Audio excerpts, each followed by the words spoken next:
ये जो आज़ाद कश्मीर में हुआ, आपके ख्याल में एक्सपेक्टेड था? कुछ लोग तो इसको बड़ा आसानी से कह रहे थे कि देखिए जी, जीबी पीपल्स पार्टी को दे दिया तो नून लीग को जो है वो आज़ाद कश्मीर मिलना ही था, तो इसमें अब पीपल्स पार्टी को क्या शिकायत है? आप इससे एग्री करते हैं? इतना सिंपल फॉर्मूला था? अगर फार्मूला था तो फिर जीबी भी नून को ही मिलना चाहिए था, हम्म। क्योंकि रिवायती तौर पे जिसकी विफाकी हुकूमत होती है जीबी और कश्मीर उन्हीं को मिलता है। तो बिल्कुल आप सही। देख लें कि जीबी में तो बिलावल भुट्टो ने हम्म। इतना प्रेशर डाला कि शहबाज शरीफ ने फौरी तौर पे कह दिया कि आप अक्सरियत पार्टी आपकी बनी है, आप ले जाएं। अमीर मुकाम आज भी कहते हैं कि वो चारों आजाद हम ले सकते थे। हाँ सर, एक दो सीटों शहबाज का शरीफ फर्क था आमिर भाई, मेरा ख्याल है। ने दो तो हम्म। इन्हीं के थे हम्म। ना, हम्म। पीएमएलएन के ही आजाद थे, दो दूसरे थे जो हम्म। चारों इस्तेकाम के को मुस्तहकम कर दिया और चारों वो हम्म। वजीर बन गए। हम्म। मसला ये है कि एक तरफ तो वो ठीक मान गए कि जी बिल्कुल ठीक है, दूसरी तरफ ये बिल्कुल क्लियर थी कि मीरपुर डिवीजन में मुस्लिम मुस्लिम लीग नून आगे है। हम्म। अब कितनी आगे है वो तो नताइज की सूरत में आया कि 9 और 4 का हो गया। अब 9 सीटें गिन के ये, और वो समझते हैं कि महाजरीन की 12 में से 9 तो मुस्लिम लीग जीत जाएगी, ये पीपल्स पार्टी को यकीन है। तो वो समझ रहे हैं कि सिंपल मेजोरिटी तो ये वैसे ही ले जाएंगे, जबकि मुस्लिम लीग नून का ये है कि हम सिंपल मेजोरिटी लेंगे तो पहले अक्सरियत इधर से लेंगे, जो आजाद कश्मीर के इलेक्शंस की सीटें हैं कि हम उधर से जीतना चाहेंगे। हम्म। अच्छा, अब दूसरा मरहला 2 अगस्त को आ रहा है, जिसमें 12 माजरीन की नशिस्तें हैं और 10 नशिस्तें वो हैं जो मुजफ्फराबाद डिवीजन की हैं। अब ये मुकाबला और ज्यादा पीपल्स पार्टी के लिए मुश्किल हो गया कि फिजा एक तो विफाकी हुकूमत की वजह से बनती है। चले, हमने कहा कि जीबी में तो आप ले गए थे, आप ने लोगों को ये तासुर दिया कि देखिए हम यहाँ पे भी ले जाएंगे, लेकिन मीरपुर डिवीजन से जो रिजल्ट आया उसमें तो मुस्लिम लीग नून वाज़े अक्सरियत ले गई, तो उसका असर दूसरे मरहले पे मुजफ्फराबाद में माजरीन के ऊपर, ये आप खुद मानते हैं, और फिर तीसरे पे पूंछ डिवीजन में भी पड़ने वाला है। हम्म। तो बिलावल की तकरीर जो कल रात प्रेस कॉन्फ्रेंस हुई, वो उनके गमो गुस्से का भी इजहार है, बेचैनी का भी इजहार है, और हम्म। वो इल्जामात में बहुत आगे तक चले गए। परसों जो उन्होंने इल्जामात लगाए रियासत पे, तो फिर वो टेलीविजन चैनल्स पे आके, तकरीबन तमाम मेन चैनल्स पे आके उन्हें वजाहत देनी पड़ी हम्म। कि इससे मुतालिक बात जो मैंने रियासत से मुतालिक बात की वो इस्टेब्लिशमेंट नहीं थी।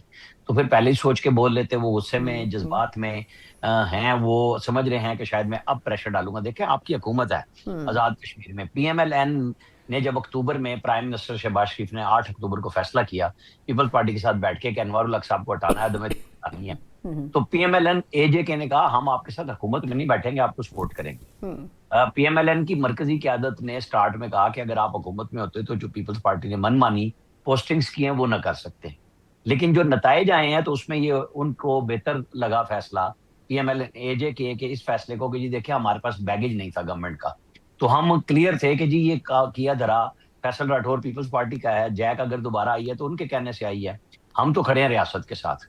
तो हम्म। वो नुकसान पीपल्स पार्टी को हुआ, और बिलावल भुट्टो की तेज तकरीरों ने कोई, मेरा ख्याल है, उनके लिए फायदा नहीं किया, बल्कि उससे लग रहा है हम्म। कि लोगों में उनको नजर आ रहा है मुजफ्फराबाद में, जहां पीएमएलएन को 2-3 सीटों पे कुछ खदशात थे जो आज सुबह मैंने चेक किया वहां पे, वो भी अब मुकाबले की पोजीशन में आ गए हैं, क्योंकि पहला मरहला उनके हक में गया है। हम्म।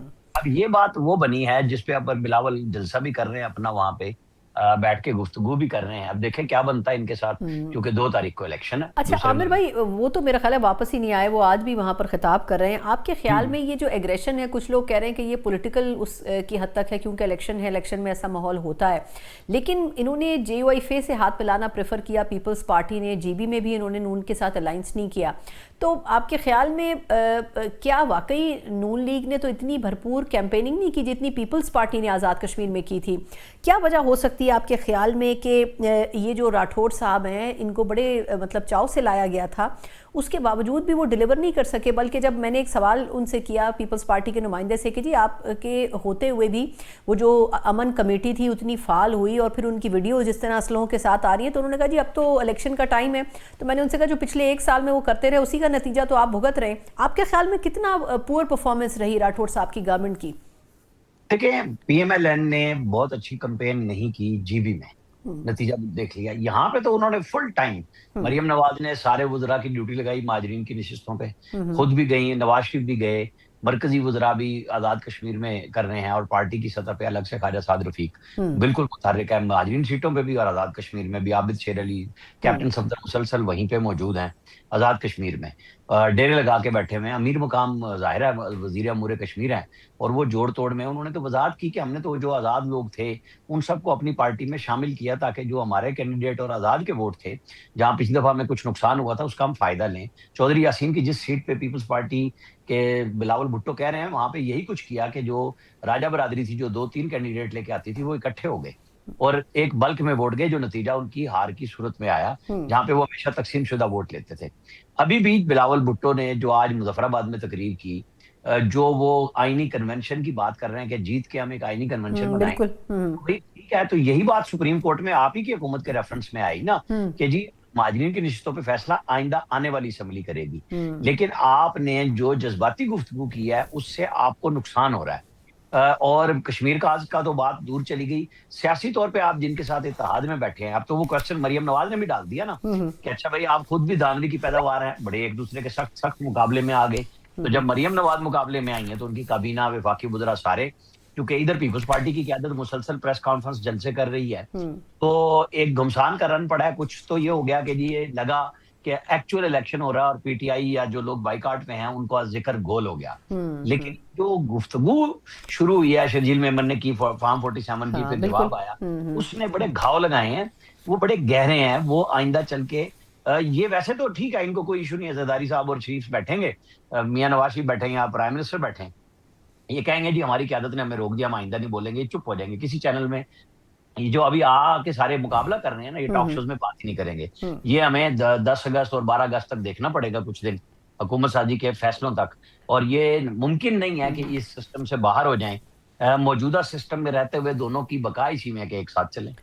अच्छा, ये जहाँ आप घुमसान के रन की बात कर रहे हैं, वहाँ इंटरेस्टिंगली समझ नहीं आया कि ये मोहसिन नकवी साहब ने आज एक तकरीब में गुफ्तगू की और उन्होंने कहा कि जो सिस्टम है वो कोलैप्स हो चुका है और नए सूबे, ये बात दुरुस्त है कि नए सूबे नए यूनिट्स की बात बड़े अरसे से डिबेट में चल रही है और 28वीं तरमीम में भी कहा जा रहा था कि इन चीज़ों के ऊपर डिस्कशन होना चाहिए। तो बड़े अरसे बाद हमने उनको इस तरह गुफ्तगू करते हुए देखा कि वो नए सूबों नए यूनिट्स पे बात कर रहे हैं, कह रहे हैं जी कॉकरोच एक्टिविटी ना शुरू हो जाए। ऑब्वियसली वो इंडिया से रिजेंबल कर रहे हैं। आपके ख्याल में उन्होंने ज़रूरत क्यों महसूस की ये सब कहने की? मेरे ख्याल में जहाँ उनकी तकरीर की ज़रूरत थी, जो मुल्क में लॉ एंड ऑर्डर की सिचुएशन है, जिसके वो बराह रास्त ज़िम्मेदार हैं, मरकज़ के वज़ीर होते हुए, हम्म। सूबों में ज़ाहिर ताउन तो इन्हीं के साथ चल रहा होता है, एफसी है, सारे रेंजर्स हैं, काम कर रहे हैं, तो जवाब तो इनको उन बातों का देना है। लेकिन आज ये गुफ्तगू में उन लोगों के साथ आए, जो इंतज़ामी यूनिट्स के हिसाब से सूबों की तक़सीम की बात कर रहे हैं, हम्म। जो चैम्बर्स के लोग हैं, गौहर एजाज साहब एप्टमा के सेठ हैं बड़े और बड़े काम की तजवीज़ें भी देते हैं, निगरान कैबिनेट में भी वो रहे। कॉमर्स इंडस्ट्रीज के वजीर थे, फिर इंटीरियर भी सरफराज बुगटी जब रिजाइन दे के वहां चले गए बलूचिस्तान में इलेक्शन लड़ने के लिए, तो इन्हीं को दे दी गई थी। तो वो इस सिस्टम के बड़े प्यारे हैं, मोहसिन नकवी बड़े प्यारे हैं। हम्म। लेकिन ये सिस्टम पाकिस्तान में हमने कई दफा देखा है, जब आप बाला बाला लाएंगे ना तो फिर बात नहीं चलेगी। उसमें एक तजवीज बड़ी अच्छी है उनकी कि तमाम सियासी जमातें मिल बैठें। हम्म। तो क्या पीटीआई को आप बैठाएंगे साथ? हम्म। क्या आप बैठने और तजवीज देने पे जाएंगे तो पीटीआई की कई शराइत होंगी उससे पहले। हम्म। लेकिन जब आप मुल्क के वसीतर मफाद में इस तरह की गुफ्तगू करेंगे तो पहले अपने आप को आपको क्लियर करना पड़ेगा।